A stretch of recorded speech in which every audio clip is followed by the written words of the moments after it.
Hey guys, it's Eric with the Miller Park Minute, where we're throwing strikes and getting likes, hitting dingers, getting listeners. Back again with another episode. Apologize, we did not have a Saturday live stream last night, so we're coming at you with a special episode again. If you're new to the channel, remember to check us out. We're on YouTube, Rumble, Spotify, Google, Amazon, Castbox, iHeartRadio, Pocket Cast, Radio Public, and Apple Podcasts, of course. Every day, 5:30 a.m. Yes, this is your only Brewers daily podcast. You can join the Facebook group Miller Park Minute and the Milwaukee Brewers. We do have some TikTok videos and some YouTube shorts out there now, so check those out. We do have a SeatGeek code. Miller Park Minute is the SeatGeek code. Save yourself $20 off your first purchase. And if you also want to support us, you can go over to patreon.com/Miller Park Minute and support us over there. Now, this guy needs no introduction. He's been to the channel many a times. He is co-host of one of the number one Brewers podcast, Brewers fan podcasts. Newly crowned. I don't know how I let that happen. I guess you can't always win. I'm the only daily though, so that's true. There's no way we could put out as much as you do.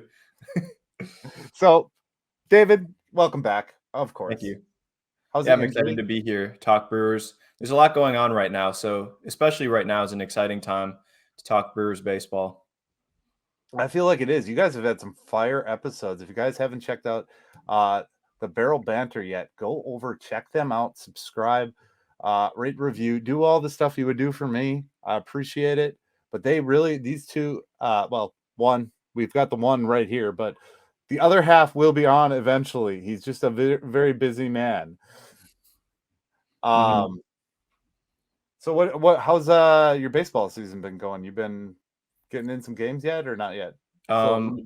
Tuesday is supposed to be my first active game. So we're about halfway through the year now already, which is crazy. Since we started already in early February, but coming back from an injury, I had an ulnar nerve surgery in October, and so I'm finally at the end of my rehab road, and my elbow didn't feel good. I think it's kind of how it goes with injuries. It helps me understand a little bit what the major leaguers go through. Like when you see them on the field coming back from injury, they're probably still not feeling 100%, but they're able to push through it. But starting to get there finally. So excited to be back on the field. Hopefully Tuesday, if not sometime pretty soon. That is awesome. I'm glad to hear it, man.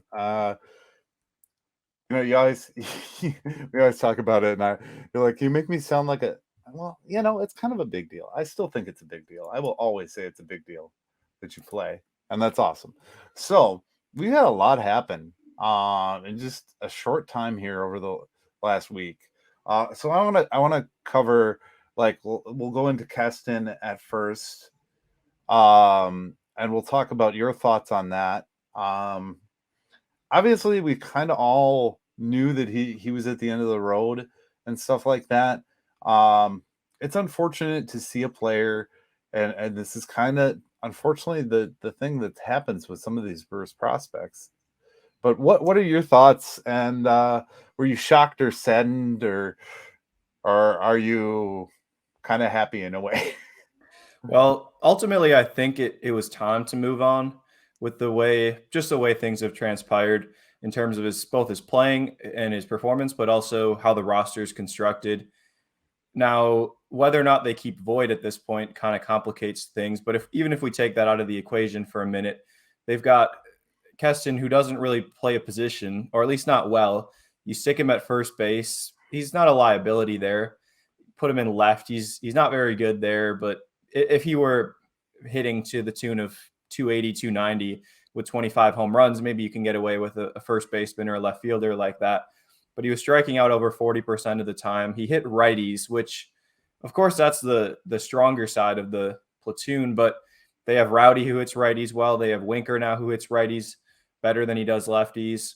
Even Yelich hits righties better. So that kind of created a little bit of an awkward fit for Keston.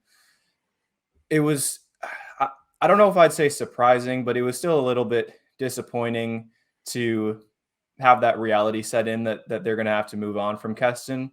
But at the same time, it was probably the tough decision that needed to be made.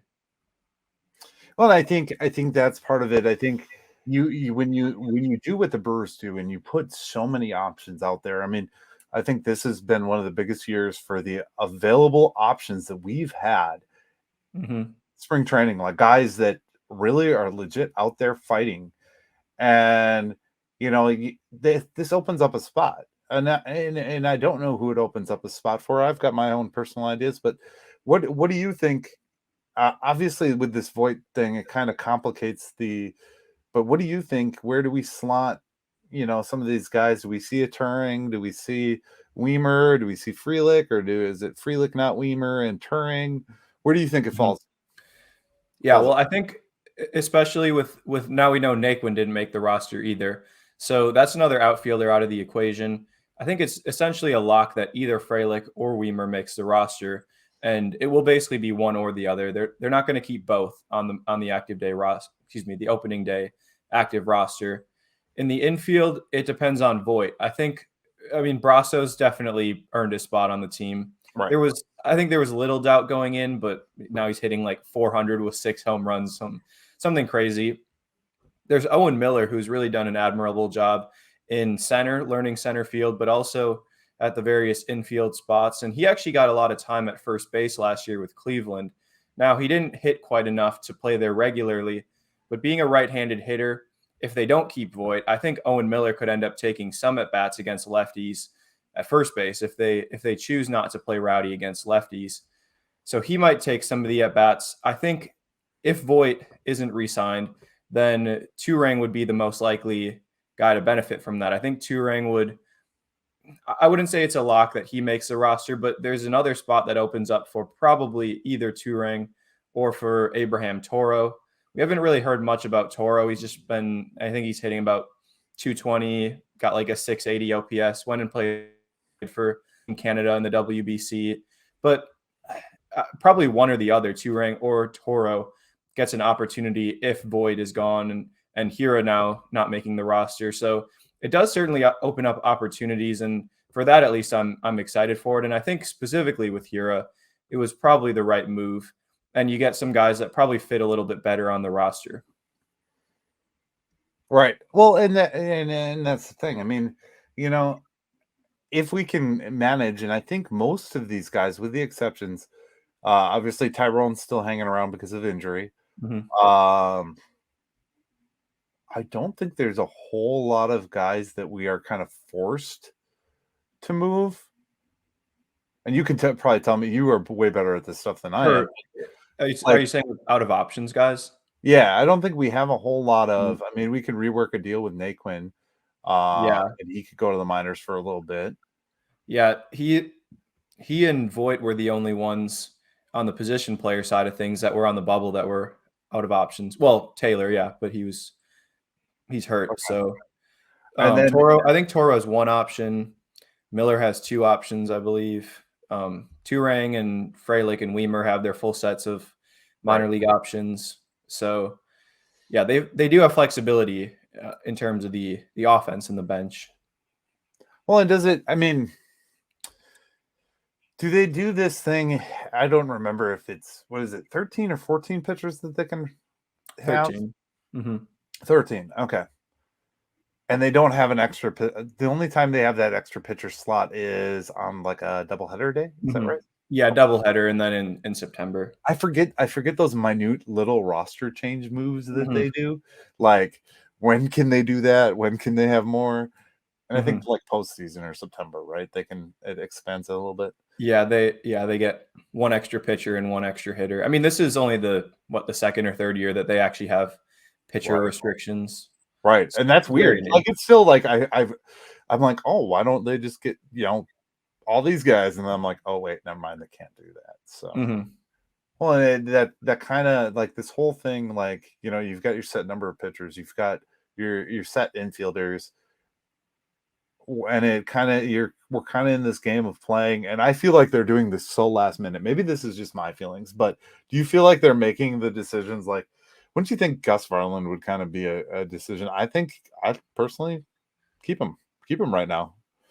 I think so. How long you got to keep him on the roster though? Is it the whole season? Year. Yeah. You were the expert on this. I remember we talked about Wei Chang Wang and your love affair with Wei Chang Wang. Yeah. Yeah, it's the whole year. So I mean, it's basically the same as a guy who's out of options. So that's why in the bullpen, I don't know. Do you want to talk about the bullpen now, or do you want to Yeah, wait? yeah, that's Okay. kind of what I was jumping Okay. into. Yeah. Sorry, I So didn't shift gears. well, and I think the big wild card right now is Hauser. I don't know if you saw it just a couple hours ago, but Hauser left the game with a groin injury. So we're kind of waiting to see what happens on that. If he does end up having to start on the IL, then that creates room where you can keep Piamps, Bryce Wilson, um, Gus Varland, and Javi Guerra, all four of them.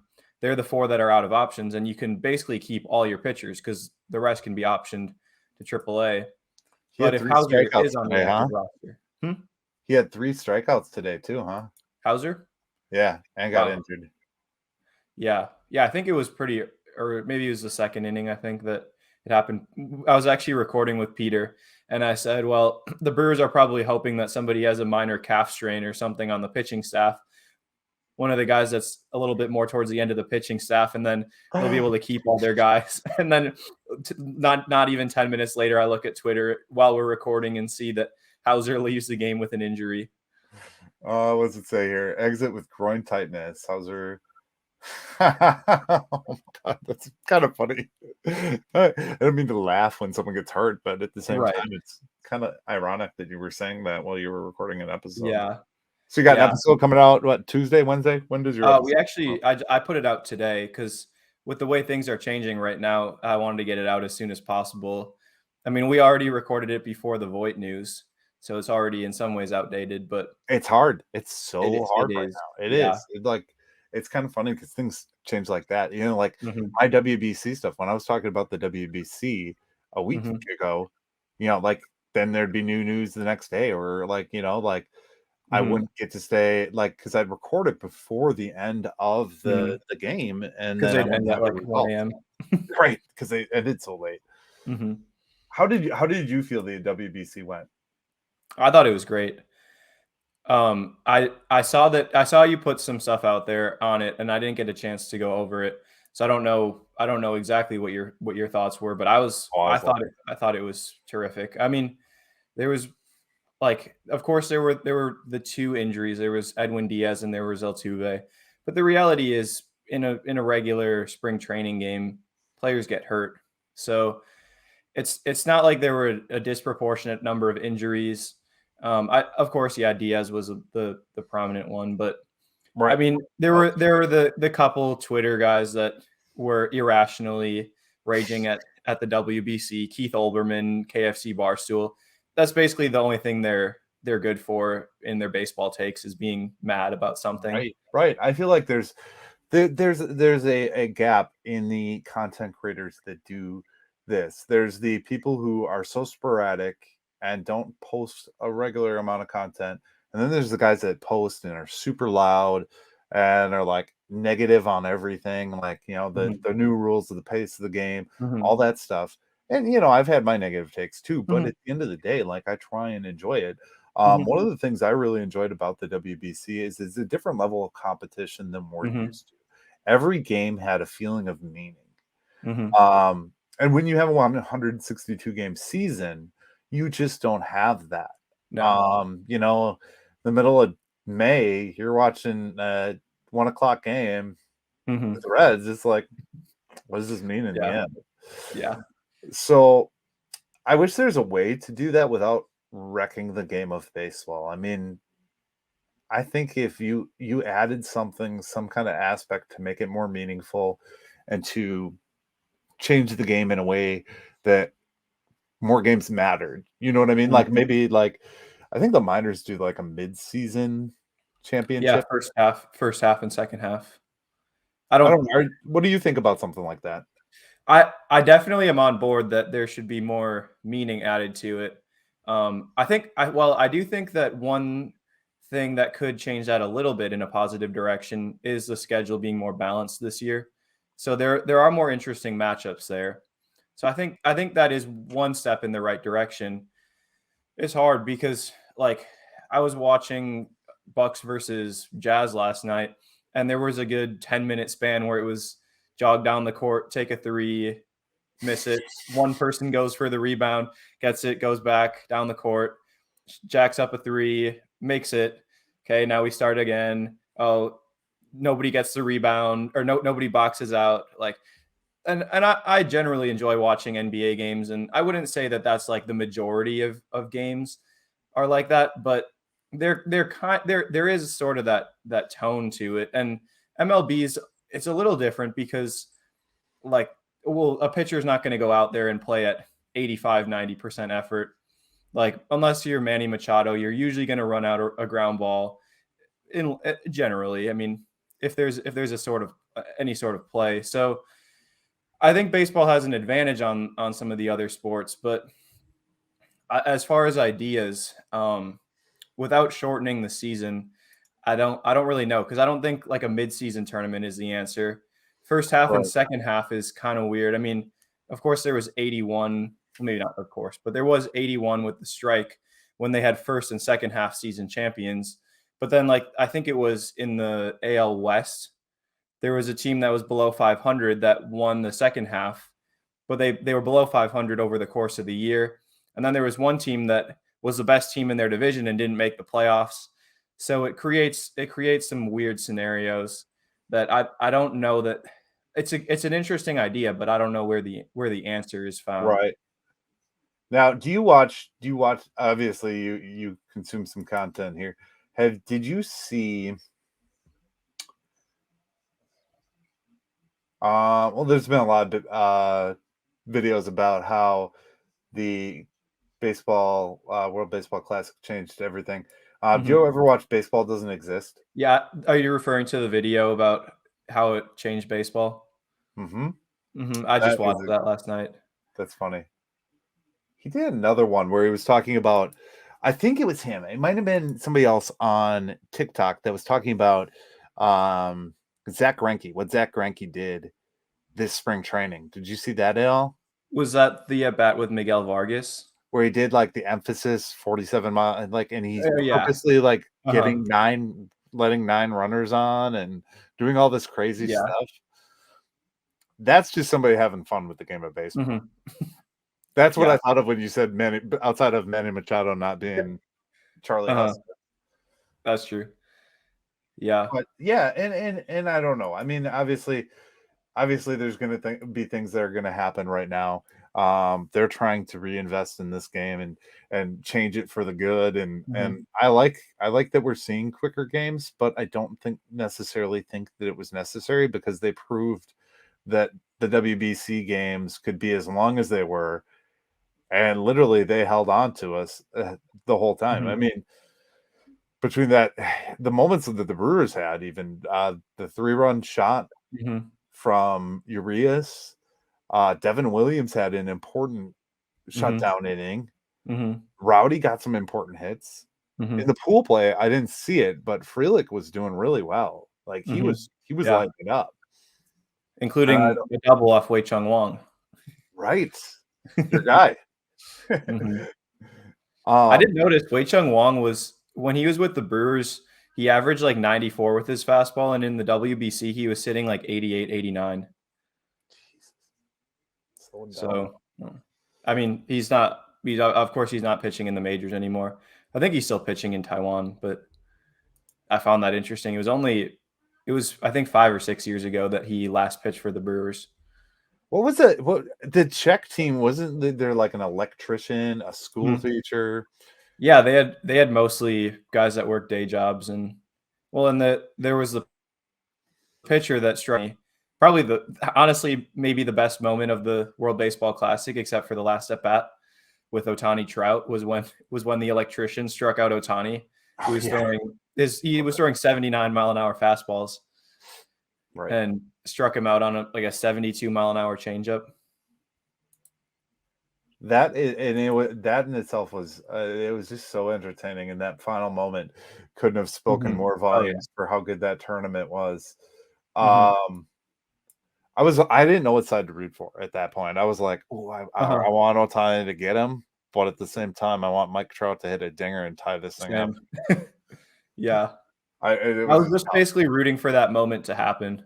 Right. We cheered for the moment to get there, and then we didn't know who we wanted to have the victory of the moment. Yeah. So the Brewers beat the Athletics today. Did anything special happen in that matchup? No, probably not. I'm actually not sure. Hold on, To be honest, so I've watched a few spring training games. I didn't watch today, but I'm more when it comes to spring training, I will like keep up with the games a little bit, but I don't usually like pay attention to the results that much. I'll more read about what's going on with the players, and then once the regular season starts, then I'll pay attention to the game results. If Yuke's on or like Levering or something like that, I'll Mm-hmm. listen. Okay. But I don't make it a specific effort to turn on the like audio or the TV broadcast if I have like they haven't had a lot of them. Normally they have a lot. No. 2 hours and 41 minutes. Who did we see pitch? Obviously Hauser, he got hurt. Frelick was in, Winker was in, Perkins, Brasso. I don't think Perkins has been informed that he didn't make it, right? Yeah, I think he was optioned last round of roster cuts. It's weird because they keep these guys around. I think that's the hardest part to decipher because you still see him in a game the next day. Like Naquin was still playing, yet he was told he wasn't going to make the club. So, yeah, that part is interesting because usually the veterans will opt out then. So it's possible that Naquin doesn't have an opt out, that he would accept a minor league assignment. I think he has the right to decline one if he wants, though. So today we got Hauser, who is in question, but we also got Milner, who we're going to see in the. I think he's going to make the bullpen. I would assume. Oh yeah, right? yeah, he lefty. will. He's the only lefty, right? Mm-hmm. And then we got Payamps, who we're going to probably get to see. Mm-hmm.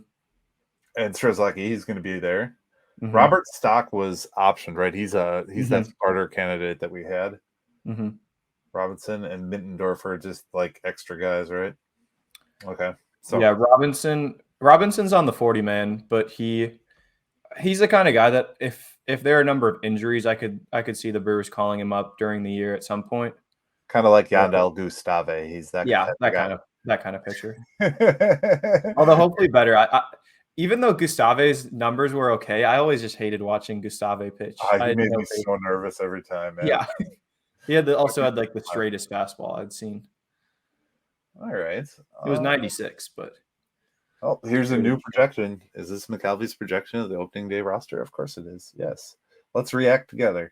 So, of course, catchers hasn't changed. Contreras and Caratini. I mentioned this the other day, and I totally spaced that William Contreras and Wilson Contreras have both caught alongside Caratini. I didn't put that together until that Brewers YouTube video either. Right. I was like, oh yeah, that's right. Yeah. It struck me one day and I was like, oh yeah, and maybe it was because I watched that YouTube video. Tellez and Luke Voits. He's still saying Luke Voit. That's interesting. When did he put this out? Oh, he put it out like 3 hours ago. Yeah. So Luis Urias and for second base, shortstop Willie, Brian Anderson at third. I thought they were going to use him a little bit more in the outfield. Where's Owen Miller? Christian Yelich, utility. Joey Weimer, Jesse Winker, DH. I wonder what the playability of Jesse Winker is if he's just too beat up. If they're just going to keep him at DH, yeah, I do see Owen Miller at DH. Yeah, I think. Well, even when Winker was healthy, he wasn't a great fielder. So, right. I mean, he's probably the worst fielder they have on the team. And I mean, it's not like Rowdy's great, but Rowdy's not a liability. And first base is less important defensively. They don't really have another obvious candidate there. We have a thing for big first basemen too. We do? Yeah. Yeah. Well, I feel like in Milwaukee, like the Brewers just have to have at least one fat guy. Right. That's natural. Did you see that? Oh my God. Why am I blanking? Our former oh my gosh. Who was the first baseman we had that other big one? Vogelback. He slimmed down. Oh, really? Yeah. Huh. My guy did not make the club.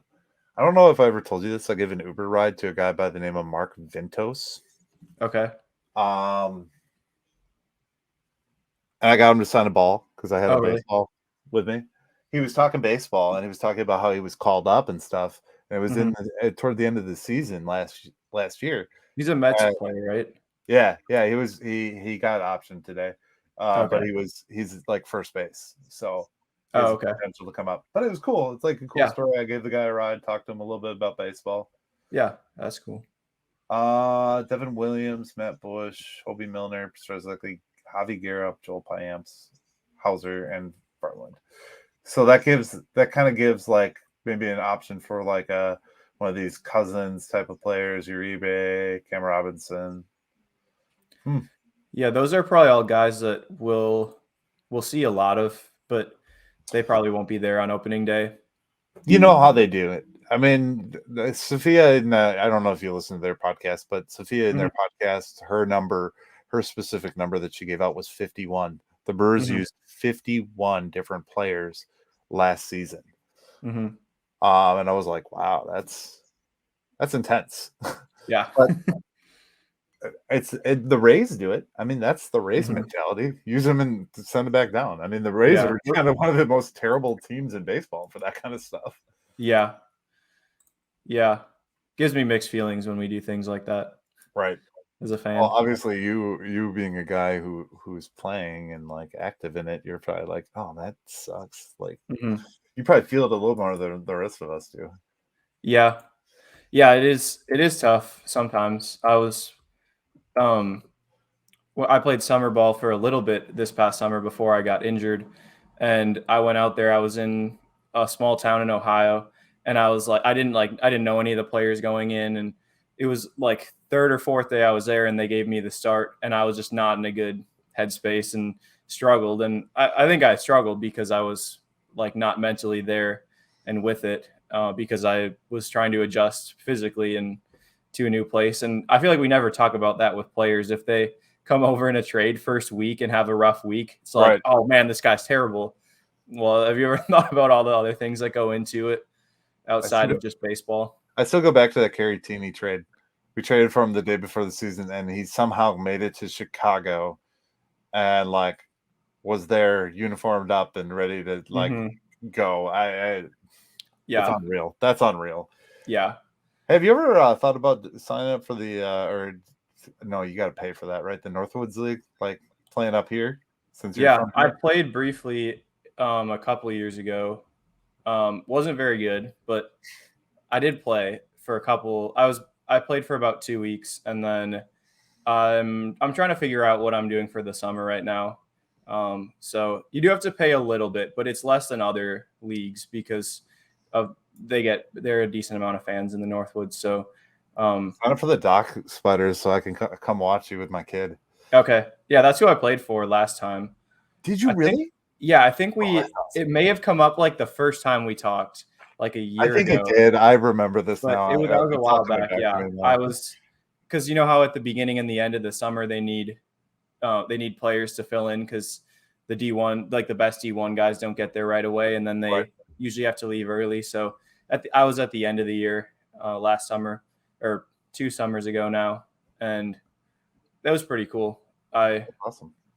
Got to experience, getting out there on the mound, and I throw back-to-back pickoffs, and the fans are heckling me out in I think that was in Wausau, and I was at home. It was a home game, and I came in. It was like a 4-3 game. We were up. Came in, walked the first guy, allowed like a double, run scores, run on second, allow a home run, and basically game's over now. We're down 8-4 after I got out of the inning, and then I had to use the bathroom, and we didn't have a bathroom in the clubhouse.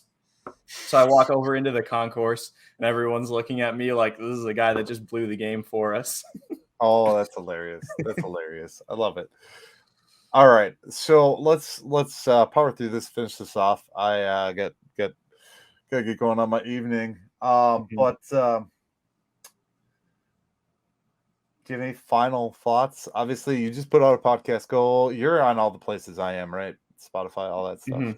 Yeah, all the Spotify for podcasts. That's what it's called now. Yeah, not Anchor. No longer Anchor. But Yeah. go check your podcast out. They do a great job. Peter, who eventually one of these times I'm gonna connect with him. I'm sure he tells you. I communicate with you guys kind of like simultaneously. So like I'll send you a message and then I'll send him a message and we'll talk back and forth. And I forget who I'm talking to and who. Like I actually thought it was Peter that was going to be today, and then I was like, oh, wait, no, it's David. It's David. So. But you guys, you're kind of like no, you're the analytical brain. David's, I don't know. You're both the same way. It's a good show. I'm trying to just give a ringing endorsement. I did not write my review. Well, I told David, or I told Peter I was going to write it. Did I tell you or him? I don't know. I told somebody I was going to write a review. I'm going to do it. Okay. Stamped, endorsed. Go follow their podcast. Check them out. Number 1 fan podcast on the internet right now. Yeah, sometimes it fluctuates in the rankings, but when we have our better days or weeks, we're usually the highest, other than Brewers Unfiltered. So we'll take it. It just started surging now that the season started. I think they pay for those ratings. But make sure you check out the Miller Park Minute, because there are a lot of things that Eric covers that we can't, because Eric does this every day and we only do it once a week. So I'm tired, man. I do have a trivia question for you before we go. Perfect. Let's finish it off with the trivia. So we've mentioned this guy on the episode so far. I'll just say that he's maybe not one of the guys we talked a lot about, but we did mention him earlier on the episode. Which active Brewer is the only player in Major League history to appear at first base, second base, and third base in the same playoff game?